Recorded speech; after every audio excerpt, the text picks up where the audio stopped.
అదరగొట్టే కారం రంగు రుచి ఆచి కారం పొడి చేస్తున్నారు. మామూలుగానే చిరంజీవిని బాస్ ఆఫ్ రికార్డ్స్ అంటూ ఉంటారు. అలా అతనిని ఎందుకు పిలుస్తారో సరదాగా మరోసారి నిరూపించారు మన శంకర వరప్రసాద్ గారు. ఈ మధ్య కాలంలో ఏ రీజనల్ సినిమాకు సాధ్యంగానే రికార్డులకు తెరతీసింది బాస్ బొమ్మ.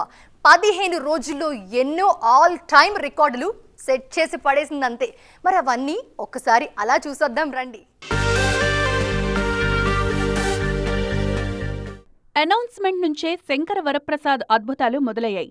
చకచకా షూటింగ్ పూర్తి కావడం, అనుకున్నట్లుగానే పండక్కి రఫ్ఫాడించడం అన్నీ అలా కమాండ్ గోలా జరిగిపోయాయి.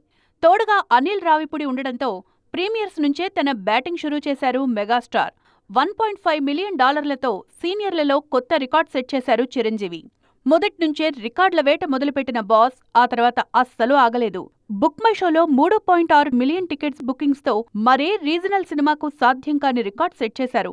సంక్రాంతికొస్తున్న 3.5 మిలియన్ టికెట్స్ బుక్ అయితే ఆ రికార్డును చిరు దాటేశారు.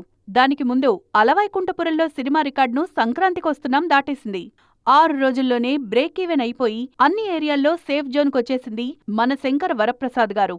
ఈ మధ్యకాలంలో మరే ఇతర భారీ సినిమాకు సాధ్యం కాని రికార్డిది. అంతేకాదు, ఇప్పటికే 170 కోట్ల షేర్ కలెక్ట్ చేసి చిరంజీవి కెరీర్లోనే కాదు టాలీవుడ్ హిస్టరీలోనే హైయెస్ట్ కలెక్టెడ్ రీజనల్ సినిమాగా నిలిచింది మన శంకర వరప్రసాద్ గారు. 350 కోట్ల గ్రాస్ వసూలు చేసిన మొదటి రీజనల్ సినిమా మన శంకర వరప్రసాద్ గారు.